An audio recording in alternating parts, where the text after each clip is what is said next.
रामपुर बघेलान तहसील में लीपापोती खसरे सुधार करके साइबर की ठगी का शिकार हो रहे किसान। नमस्कार दोस्तों, अमर रिपब्लिक न्यूज चैनल में आप सभी का स्वागत है। मैं हूं पूजा। चलते हैं आज की खास खबरों की ओर। खबर है रामपुर बघेलान के तहसील अंतर्गत आने वाले गांव में इन दिनों पटवारी हलकों में गुप्त रूप से खसरा सुधार कर किसानों को नाजायज ढंग से परेशान किया जा रहा है तथा जब किसान राजस्व अधिकारियों से अपना आवेदन खसरा संबंधी सुधार कर देते हैं तो सभी अधिकारी आश्चर्यचकित रह जाते हैं कि आखिरकार यह खेल किसके इशारे से चल रहा है। एक वाक्य तहसील प्रांगण में लिखित आवेदन माननीय एसडीएम तथा माननीय कलेक्टर साहब को जिला किसान नेता नागेंद्र सिंह जमुना ने दिया। उन्होंने कहा कि इस समय जमीनों में खसरा नंबर परिवर्तन करके किसानों को गुमराह किया जा रहा है तथा किसानों से नाजायज ढंग से रुपया ऐंठने पर किया जा रहा मजबूर। उन्होंने कहा कि इसको साइबर ठगी माना जाना चाहिए। अगर इस साइबर ठगी पर अधिकारियों द्वारा जांच कर रोका नहीं गया तो किसान इस मुद्दे पर बहुत बड़ा आंदोलन करने को हो जाएंगे मजबूर। आए दिन किसानों को इसी मुद्दे पर पेशी दी जा रही है और किसानों को आए दिन उलझन में फंसाया जा रहा है। माननीय कलेक्टर साहब को आवेदन देते हुए उन्होंने इस साइबर ठगी पर अति शीघ्र जाँच कर तुरंत कार्रवाई किए जाने की मांग की है। रामपुर बघेलान ब्यूरो चीफ नागेंद्र द्विवेदी की खास रिपोर्ट। दूसरे किसानों के नाम दर्ज कर लूटा जा रहा है। 3 साल खसरे सुधार के 3 से 5 साल 6 साल के मामले। माननीय महोदय, ये बताएं, साइबर ठगी आप बता रहे खसरे में, ये खसरे में पटवारी कैसे आपके पास कॉपी बनी हुई है?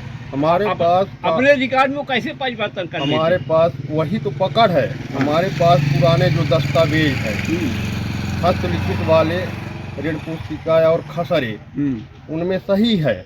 और जब ये 2012 के बाद साइबर तहसीलें हुई हैं उनमें साइबर ठगी की गई। अच्छा, आपकी पैतृक संपत्ति होगी? ये ज़मीनें हमारी सब पैतृक संपत्ति है और हम उसमें काबिज कास्ट हैं, लेकिन दूसरे के नाम करके हमारी ज़मीन को हड़पने की एक साजिश है। अच्छा, आपने माननीय कलेक्टर साहब को आवेदन लिखित रूप में दिए, कलेक्टर साहब के यहाँ कुछ आपके उस पक्ष में कार्रवाई हुई? हाँ, कलेक्टर साहब ने संज्ञान लिया इसको।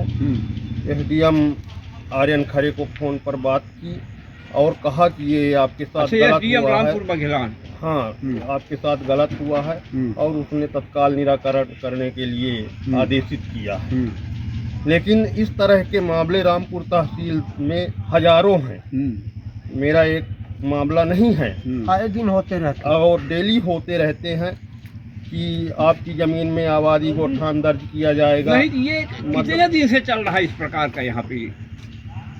ये 2012 के बाद जब ये साइबर तहसील हुई है तब से साइबर ठगी हो गई है। 50% किसान जो भोले भाले हैं, खसरा रोज नहीं निकालते हैं, तो बहुत लोग जानते नहीं हैं। लेकिन कम से कम सबसे ज़्यादा मामले अगर देखे जाए इस समय साइबर ठगी के हैं और वो 5-5 साल के पुराने हैं। उनका निराकरण नहीं हुआ। उनमें 50,000 25,000 रुपये की रिश्वत लेकर के प्रतिवेदन और घूस लेकर के उनको सुधार किया जाता है। अगर इनका सुधार तत्काल नहीं किया जाता तो हम यहाँ पर आंदोलन करेंगे, अनिश्चितकालीन धरना देंगे। 1 सप्ताह के भीतर यहाँ मड़ैया गाड़ेंगे और किसानों के हक की लड़ाई को लड़ने के लिए आर पार की लड़ाई करेंगे। इसके अलावा और कुछ भी कहना चाहती है? अपने व्यथा किसान हैं, हमारी तो खुद ही माने पूरी ज़मीन में आबादी गोठान खसरे से विलोपित है और दूसरे किसान के नाम है।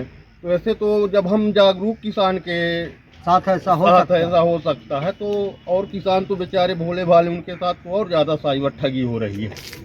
और इसके लिए आंदोलन किया जाएगा। इसके लिए आंदोलन किया जाएगा। अनिश्चितकालीन भूख हड़ताल में हम 1 हफ्ते में अगर हमारा इस समस्या का निराकरण नहीं किया जाता साइबर ठगी का। आप माननीय कलेक्टर साहब के यहाँ गए, अगर आपकी तहसील रामपुर बघेलान है, आप पहले अपना आवेदन एसडीएम साहब के पास जाते, शायद की निराकरण पहले होता। एसडीएम साहब को कई बार हमने आवेदन लिखित में दिया, पेशियों में बहस हुई, पटवारी प्रतिवेदन दिया और लगातार संपर्क में 5 साल से चलता आ रहा हूँ। लेकिन वहाँ जब तक मोटी रकम की चढ़ौती नहीं होती है तब तक उसका निराकरण नहीं होता। अच्छा, इसलिए जब हमें समझ में आया कि अब यहाँ से निराकरण होने वाला है।